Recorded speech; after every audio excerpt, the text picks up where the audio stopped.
All right. Hello, everybody. Can you hear me? Check, check, check. I like having this weird thing on. I do have like podcast mics and all that jazz, but for some reason I like having it hooked on here. I feel like I'm a call support person, and the person calling is my former self in the past, hoping for some help, for some jokes.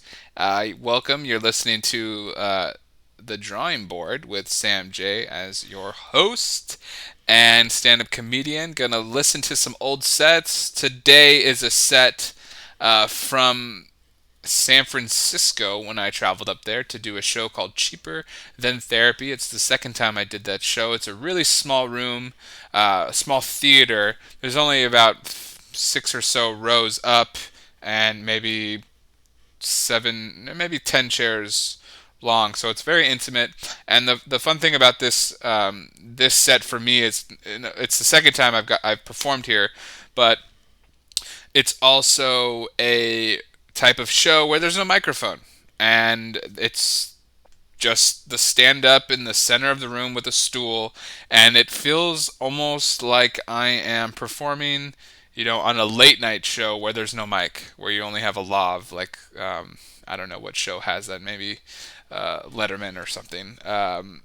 But it's a different type of experience because stand-ups, like, we get used to obviously having a microphone and having the mic as almost a thing that we can focus some of our attention onto, and it's a little bit of a crutch, like there's comics that kind of hold their hands on top of the mic stand, if you've ever seen that, and they kind of weigh their body weight on it, and it's kind of a way for them to kind of feel safe and protected. The mic is our protection. It's a shield from everything that's going on. So this type of show, it's an opportunity to plant your feet, and really utilize arms. I remember, I don't have the video. This is an audio only recording of this set, but I just remember doing a bunch of hand motions, and this looks kind of fun.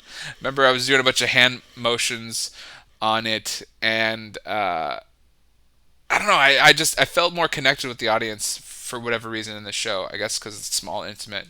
Um, but yeah, let's get into it. Here we go. Cheaper than therapy.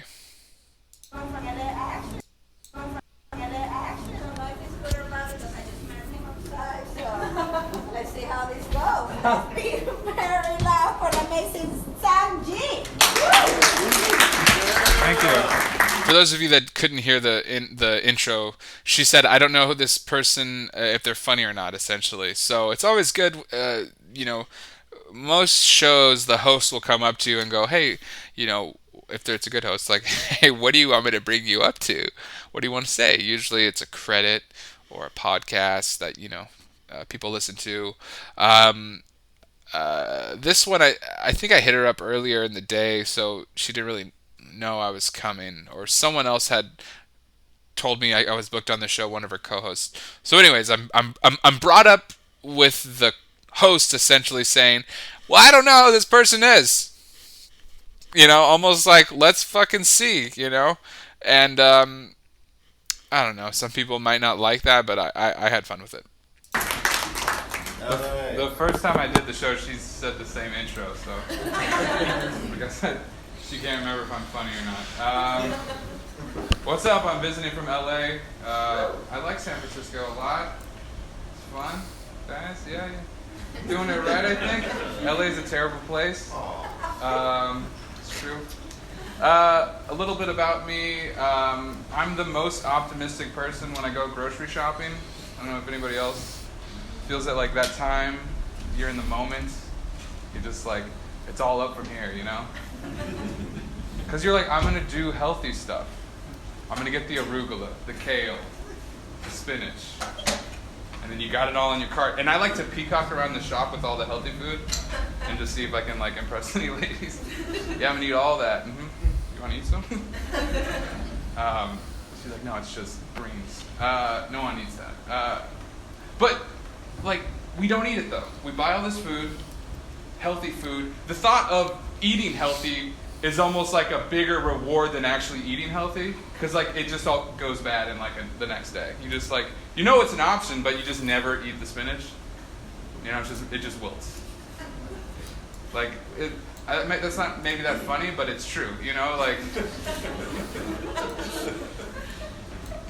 I've started just like hanging out in the produce section when people are going by stuff. I'm like, no, you just want baby carrots and hummus. Like that's just like we've convinced ourselves that hummus is healthy. Okay, so that's what you want to finish a joke with. It might not be funny, but it's true. I don't know. I still stand by the joke, guys. I think I don't know what that premise would be now, but I guess I could say I'm feeling good. I just went grocery shopping. Maybe I can, instead of talking about the confidence, if I was to do that on stage now, I'd be like, I'm feeling so good right now, guys. You have no freaking clue how good I feel. I just went grocery shopping and I have a full fridge of vegetables and lettuce, and it's healthy food, and I will not let it go bad without eating it. Okay, I lied. It's already bad. Something like that. That might be the way to sort of turn that joke into something that's not just that might not be funny, but it's true, guys. So I maybe that's the way to go. Bring, like, instead of the observation being out there, bring it to live, bring it to present. Because even the second part of the joke that I brought up, it's almost a completely separate joke. As far as like I like to parade around the store with what I have, that almost could be like its own thing, own premise. I don't know. I guess I'm feeling good because I went grocery shopping. You feel really good just knowing that you have all this food, right? Like you almost feel like a superhero. I don't know how we turn that, but yeah, grocery shopping. When I get paid, I like to grocery shop and judge other people's shopping carts. Maybe that's more of what the premise can be paid off, and then explain walking through the store with what I have and trying to look at other people's carts, I guess. And I did have a bit that I used to do where I would fill my cart up with stuff that would, in my mind, would impress women, that I have like good taste or something, and then I would invite them to dinner. Um, Obviously, that's completely a lie. I don't know if it would work. Guys or ladies, try that out and let me know. But yeah, that was kind of an aside. These all seem to be kind of asides, but not really a premise that is exploring. It's kind of throwing stuff out, but nothing's really sunk its teeth in. I don't know. Let's continue. It's just exotic mayonnaise. That's all it is. I like that joke. Kid ourselves. It's exotic mayonnaise. I have a coworker that doesn't like to eat in front of men. She gets uncomfortable, and I was like, "What? Why? What is this? What are you doing?" Like she'll go to take a bite, and I'll like glance, and then she'll like bring up a big newspaper or something to hide it. I don't understand it. And then I started thinking more about it. Started thinking about like the mind of the man, and we're creepy. We're creepy. I know there's guys out there. They're like, "Hey, bro, look. Yo, she's eating a baguette. I'm going to pretend like that baguette is my dick." And then they high five, and then the girl's like, "Oh, I got this huge sandwich that I can't eat." It's sad. Okay, so I really liked this joke because I got to do a voice on stage. I got to do the dumb, creepy guy who's watching the girl eat a sandwich. It was true though. It started off true. I did have a coworker that didn't like to eat in front of people, and I just was like, "Oh, why? Why do you like to? Why do you feel that way?" And then I got to think, and I was like, "Well, okay, like maybe she had a bad experience of someone watching her eat, and I'm like, well, who would do that? Creep, a creepy guy for sure. I don't think women can be creeps. I think that's a Patrice O'Neill joke. Um, but um, yeah, a man. So I'm like, okay, let's explain the situation of two guys, watching her eat her baguette, and I love the hey, look at look at that girl, look at that girl, oh my god, look at she's eating a baguette, and you can like you can feel the baguette, and even this, it kind of I'm gonna pretend like that baguette is my dick, and it's dumb, it's really stupid, but you gotta laugh, so I kept doing it. Creepy though. Like I admit it. I have no shame about it. We're creepy. It's how our minds work. The other day I was driving. It was nighttime, and I thought I saw a beautiful woman, probably a football field away. I'm like, I'm gonna check this out. And I'm like driving up there. I'm like, I'm getting closer. It's nighttime. It was a telephone pole with a missing cat poster on it.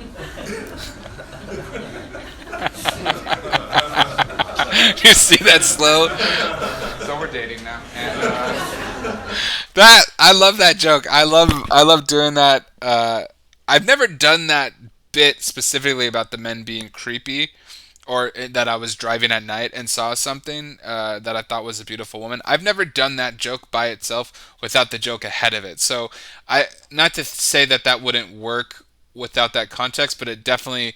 I loved following that particular joke with the now me explaining how creepy I was and saying that I was able to see a woman at nighttime, which just is like how my eyes are able to like make out this beautiful figure. That sounds creepy, like I'm literally creeping at night in my car. And when I get up to what I thought was a woman, it's a telephone pole with a I don't remember doing the missing cat poster, but I would say like, it was a telephone pole with a garage sale sign stapled onto it.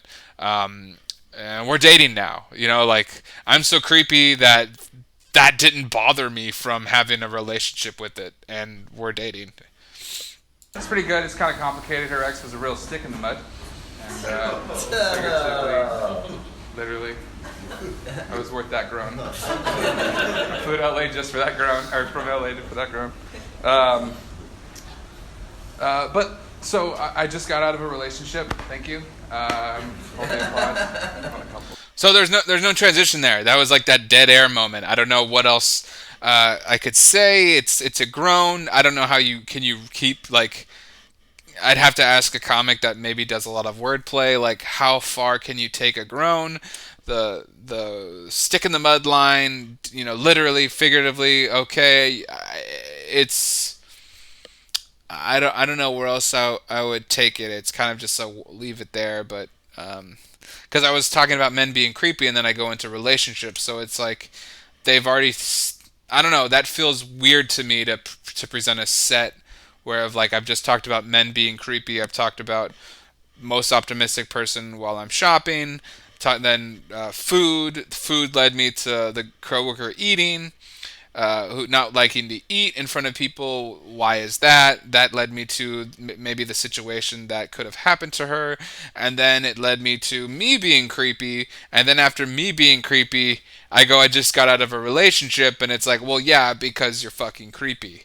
You know what I mean? Like that. I feel like that's how the audience is engaging with me. They don't know. They only know me from what I just said about myself. The last 2.5 minutes on stage.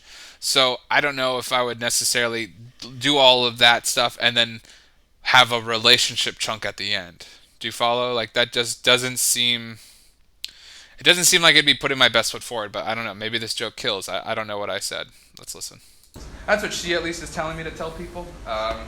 And we were living together, and a very small studio apartment. I don't know if anyone cohabitates in a small studio apartment with your mate. But it's not a lot of fun. It's not a lot of fun. Space is limited. I remember bringing home a filing cabinet, and she's like, where are you going to put it? Where are you going to put it? There's no space. Where are you going to put it? And I'm like, I can just put it, right over here. She's like, why do you have a filing cabinet? What are you, a law firm? It's like, I have papers I need to file. She's like, well, I get a drawer. I'm like, fuck, all right. Maybe that. So we broke up. I had to move back to my parents' house, so I'm sleeping in my childhood bedroom. Sorry, I said that wrong. I'm jacking off in my childhood bedroom. There's still no lock on the door. Same amount of shame, though. It's consistent. My mom really likes that joke. I was reading online. A survey just came out that said 2017 was the horniest year on record. So, yeah, think about that. Horniest year on record. I actually wrote the survey, and I was the only one that answered the questions. Pretty horny. That's my time, guys. Thank you so much. Keep it going for your hosts. Thank you. So that ends the mustache section of the evening. Okay, so all right. So let me go through like what this last sort of bit or premise was. Just got out of a relationship. Okay, that didn't really, no one really was like stoked on that or anything. I can't blame him, you know. And then we lived in a studio apartment together. That was tough. Not a lot of space. I brought home a filing cabinet that I found on the street, and she got upset that I brought home a filing cabinet. She's like, "Where are you gonna put it? Where are you gonna put it?" So that's kind of an act out. Where are you gonna put it? Where are you gonna put it? I put it here, and she's like, "Why do you need a filing cabinet? What are you, a law firm?" Like her anger yelling at me, got a laugh, which was cool. But that didn't really it didn't really go anywhere. It wasn't, maybe if I could have started with, has anyone ever lived in a studio apartment with with a relationship, had a relationship with someone in a studio apartment? I don't know. A very small studio apartment. Maybe it's like maybe we broke up because we shared a studio apartment together, and there wasn't enough space for anything. Every counter had something on it, and I brought home a filing cabinet one day, and she said, "Why are you gonna have this here? What are you gonna do? Where are you gonna put it? Why do you need a filing cabinet? What are you, a law firm?" Um, but I'm not setting up anything. It's just a story about space. So I don't know if I would re I don't know how I would retell that in a way to sort of make it more of a bit. I like the filing cabinet thing, but the only part that got a laugh in the joke was just what are you, a law firm? And like the joke that I just need a filing cabinet. Like I'm a guy that needs a filing cabinet. That's just such a small piece of it. And I think I just got out of a relationship was the first thing I said, but then I tried to like do a little quick subtle thing, which is what my girlfriend is telling me to tell people. That didn't even register as a punchline for anything. Um, and then my favorite part, I posted this last part of the clip on my Instagram of the survey came out that said 2017 was the horniest year on record. Um, I actually wrote the survey, and I was the. I think no. I think what hit that joke was yeah, like the me selling it that it was normal. Like yeah, yeah, yeah. It was the horniest year on record. Yeah, that's crazy. Yeah, right. And some people are like, what? That's great. What? Da, da, da, da." And I go, and it's that pause. So much of that timing, it really makes that joke. And they're like, the what? I actually wrote the survey, and I was the only one who took it, and then the little bit of pepper of laughs. So, um, that was a fun joke to get off on. Um, but I would say this set needs a lot of work. I don't know. I like the optimistic part of shopping, feeling optimistic and the truth about how, maybe if I was to continue with this, like the most optimistic person while grocery shopping, um, because the joke, I feel like some of the joke is, it feels better to tell people that you're on a diet than actually being on a diet. Like anyone else just tell people that they're working out? Yeah. Anyway, yeah. I mean, is that's almost better than working out? I get that. I get the I'm working out high from telling people that I'm working out instead of getting the runner's high. Like, there's a runner's high. I get a high from telling people that I started running this week. That's my high. I don't know. There was a funny line. Hummus is just exotic mayonnaise. That's more of a tweet. Um, the creepy bit in the middle, I like. I stand by that. But joke three about the relationship in the small space and the filing cabinet, I'll have to think about that. I don't know where that really goes. So, all right, guys, this was episode 3 of the drawing board, and as you can see, it's time to go back to the drawing board because we got a lot of work to do. And I don't know. I'm pretty done for the day, but thank you so much for watching. I hope you enjoyed it. Leave a comment, subscribe if you feel inclined to. This is all for free. I mean, I don't know what else you people want from me.